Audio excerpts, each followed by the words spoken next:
February has been a pretty crazy month, a lot of ups and downs, mostly were downs. For this month's portfolio update, I'm going to show you what stocks I bought. There was more of a handful, what dividends I'm receiving, and what I expect to receive next month. So let's jump into it.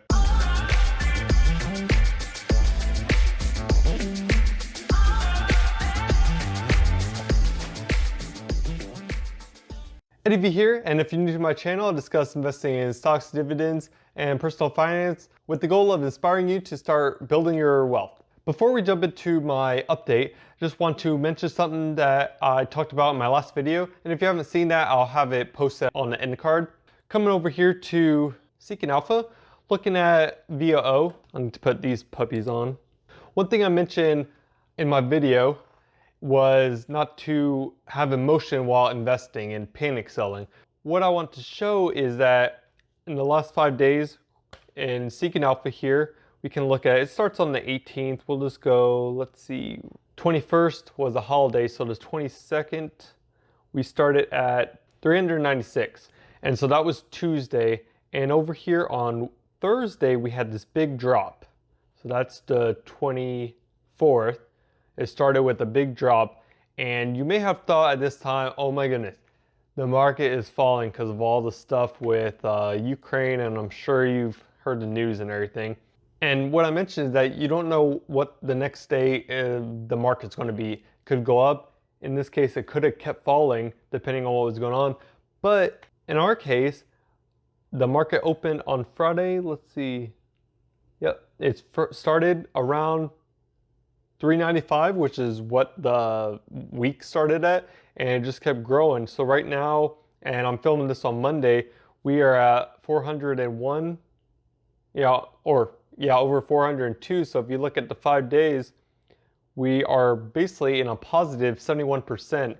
And that just goes to show you, make sure to stay on your long-term strategy. If you're doing it for a long-term, especially like in this for dividend portfolio, I'm going for the long term and just building my position. So the red days are good for me because I can get them on sale.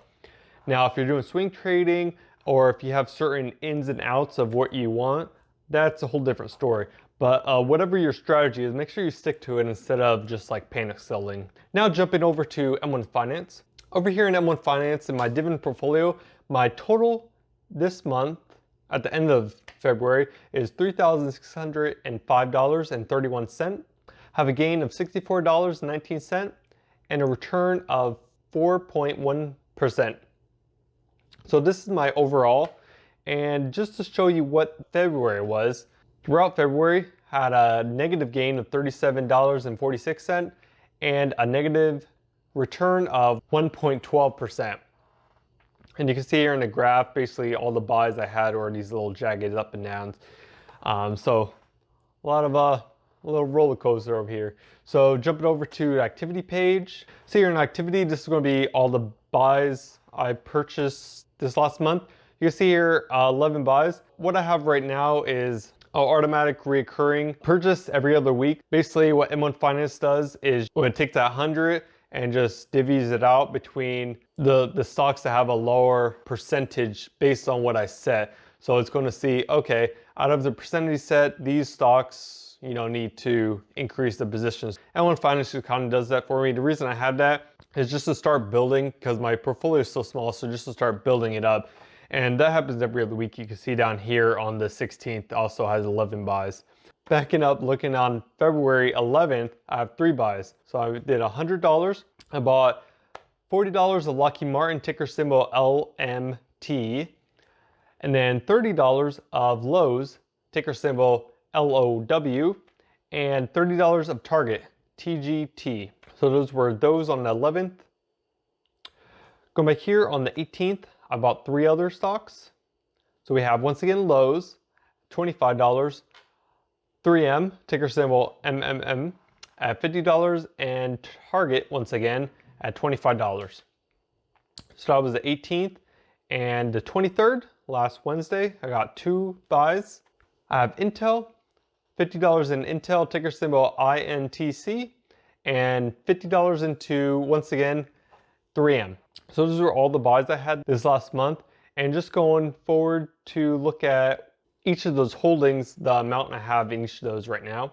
For Target, right now my total shares is 1.28 shares. For Lucky Martin, I'm getting close to 1 share. Right now I'm at 0.8, and Lucky Martin's kind of expensive, so I'm just trying to dollar cost average as it weighs up. Right now, the price is raising after last Friday. It pretty much shot up, which is good and bad, kind of double-edged sword. Hoping to get at least 1 share pretty soon, or when the price drops a bit. Lowe's was another one I had, so now I'm almost at 1 share. As the price comes down, I'll keep going into Lowe's. The other one was 3M, so I almost have 1 share in 3M. And if its price keeps going down, I might buy some more. I think it's still at a good price. I'll double check at it. And the last one I purchased was Intel. So I'm almost at 3 shares of Intel, which is pretty nice. And if it stays around $40, $45, might buy some more this upcoming month. So let's jump over to the dividends I received this month. So back in my activity page, we have on the 1st was Verizon with $1.22. I had Lowe's with 40 cents on the 2nd. On the 9th, I had AG&C at 86 cents. The 15th, I had 3 of them. So the first one up was AbbVie at $1.44. Realty Income, one of those monthly dividend payouts at 33 cents, and also Stag at 31 cents. So I really like Realty Income and Stag. Nice to actually see a consistent monthly payer. Moving on, the 18th, we got Caterpillar at 37 cents, and last but not least, Starbucks at 50 cents on the 25th, so last Friday. So those were everything I received in dividends for the month of February. We're going to hop over to Track Your Dividends to see what I am going to be expecting next month. So we're over here in Track Your Dividends. I'm expecting AG&C at $1.05, Broadcom at $1.67, Bank of America at 45 cents. Looking down here, we're going to have Duke at 57 cents, Intel at $1.09, Johnson & Johnson at $2.13. Scrolling down a bit, we're going to have Lucky Martin at $2.27. I think that's my largest so far this month. Anyways, sorry, moving on. We have 3M, $1.44. NextEra Energy at 33 cents.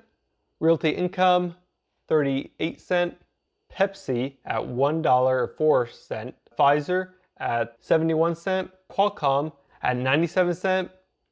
We're going to have Stag at 37 cents. And the last one is going to be Target at $1.15. And according to Track Your Dividends, I'm going to have a grand total next month of $15.61, which is going to be the largest, actually the first time I actually got into double digits in my monthly dividends that I've received. So that's going to be pretty exciting next month. It'll be the first time and the largest around $15.50. So pretty stoked for that, to see everything coming through. And I'll scroll on here, you can kind of see this is just a calendar of February, and you can see basically everything from March. So a lot more days I'll be picking up throughout the month. So it's gonna be pretty exciting. Starting tomorrow, I'll receive one. For next month, still gonna be looking at like 3M, Intel, Target, and Lowe's were the big ones. Pretty sure Lockheed Martin is gonna continue to rise with everything because they are kind of military based, so they're probably going to continue to rise. But I'll keep an eye on those and just see which ones are on a decline and get at a good discount. And right now I don't particularly see me adding anything to the portfolio just because I want to build these up. And as you see, I do have a small portfolio right now, so I still want to build those up. And as I went over a lot of them, I'm almost at 1 share, so I want to keep bringing them up. And if there's a good amount of stocks that are at a good price, undervalued throughout this month, I might put a little bit more to start increasing that, really handle on growing my position. But with that, let us know down in the comments what your biggest payout was for the month of February, or what you're looking forward to in March. Either one, I'm interested to know. And if you enjoyed the content and found value out of this, let me know by smashing the like button. And also, if you haven't already, consider subscribing to the channel. Love to have you along for a journey. Once again, I'll post my last week's video on the end card for investing in a volatile market. And with that, I'll catch you in the next one. Peace.